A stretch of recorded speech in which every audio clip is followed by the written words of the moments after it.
All right, let's welcome in now Lyndsay Keith, co-host of Spicer and Company right here on Newsmax. Great to see you, Lyndsay. Hey, Lyndsay. Hey, John. Hi, Bianca. Good to be with you this morning, or this afternoon. I guess it's officially this afternoon now. It is, but it's all running together. Let's be honest. On the West Coast. And part of the reasons why I got home from the rally last night was actually by the time I got home, the Spicer and Company rerun was on, and I was watching your interview. Oh, perfect. You know, that's what I always do late at night is check out the Spicer and Company rerun. Good to know. You should too at home. Thank you for watching us. But you guys had that great interview with Senator Ron Johnson, and talking about this, and we talk about the leadership in Congress. And to most Americans, you kind of wonder how much they actually care about this kind of infighting and who's in control. It is incredibly important. But I guess, Lyndsay, what it comes down to is, will this GOP Congress be able to push back against the Biden administration's agenda, and will they be able to deliver to the American public? Because it does seem, both in the House and the Senate, there's a pretty big differential between what the leadership wants in Congress and what most Americans in flyover country want. Yeah, it's a good point. And we saw that a lot through the last couple of years under this administration. It seemed like this Congress, this administration, out of tune with the American people. We even heard President Biden say several times he doesn't look at polls. Even recently, John and Bianca, when he was asked if he was going to run for president again, and people said the American people don't want it, he said, I don't care. And so I think that that's a good insight into the fact that they don't care. Listen, when people tell you what they think, listen. But I think the interesting thing is, even though Republicans do not have the Senate right now, you have an opportunity for this Republican House majority to be raising awareness to issues, to be putting out bills, and to actually have a voice on message to show this is what the Biden agenda wants, and here's the direction that we should be headed. So you'll have a little bit more friction than we've had in the past. The big question you guys raise it, can anything actually get done? We already know that President Biden said he's going to veto practically everything. That's when he thought there would be a Republican majority in the House and the Senate.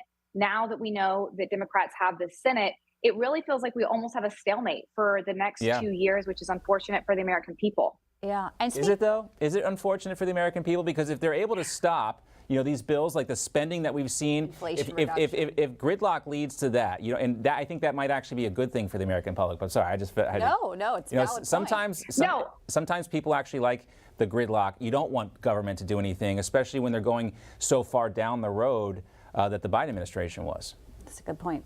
Well, a good point in the fact that they can't hopefully do more spending. A bad point in the fact that they can't get through conservative agendas is what I mean by it's, I think, a bad thing for the American people. But to your point, yes, hopefully they will not be able to advance the Democratic agenda, this progressive agenda that we're seeing. Again, Biden's saying he's going to be the most progressive. He said he'd be the most progressive president in the U.S. history. And we've seen that from him. He's had a very progressive agenda. And we even saw that from his comments overseeing. What did he focus on when he was talking to China's president, Xi Jinping? He focused on climate change. He didn't focus on holding him responsible for the COVID pandemic, for the fentanyl crisis that's coming and killing Americans at rapid rates. And so what was his agenda? It was this climate change that we see polling shows that is not high on Americans' agenda right now. Is it important? Should we talk about it? Absolutely. But is it the number one pressing issue right now? No. And we even see right now that China is one of the number one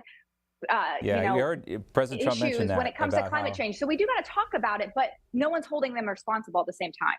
Yeah, and I think where we wanted to ask you, too, was about sort of this younger, single women, the voters. You talked about some of the things the left and the progressives have really tried to, hang their hat on and use to motivate people to go to the polls. And the GOP will have to confront this. I mean, we do know the Biden administration, they cannot codify Roe. They tried to say they were canceling student loan debt before the midterms, of course. Now they can't. So you have millennials, you have Gen Zs, Lyndsay, kind of falling for this free stuff that the left is offering, cannot deliver on.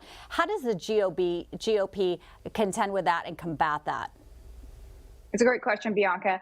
Something that I think Republicans need to get comfortable talking about abortion is something we saw them very uncomfortable with in this midterm. They kept saying, economy is going to be more important.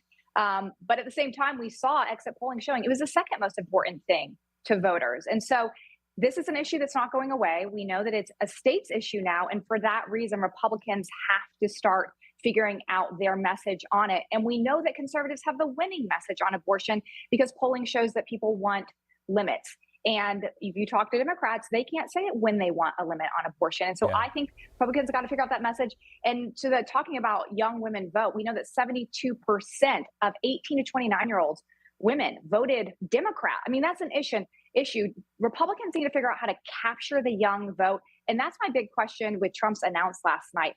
How will his message resonate? Is it only resonate with a base, or can he figure out how to make that resonate with younger voters and showing that his policies, that MAGA policies, are really, something that they want to lean into? But I think you have to start having those conversations that are uncomfortable, and Republicans haven't shown us, at least in this midterm, that they're able to do that. All right, Lyndsay, great to see you. We'll see you later today at 5 p.m. Good to see you, John. on Good to see you, Spicer and Bianca. Company. Yeah, great to see you. And if we're up late, the repeat as well. Yes, the repeat is actually right. it's just as good, and you can have cookies and milk, and nobody is awake to judge you. You worked hard late at last night. Yeah. You deserved it. Lyndsay, thanks for spending some time with us. Great analysis.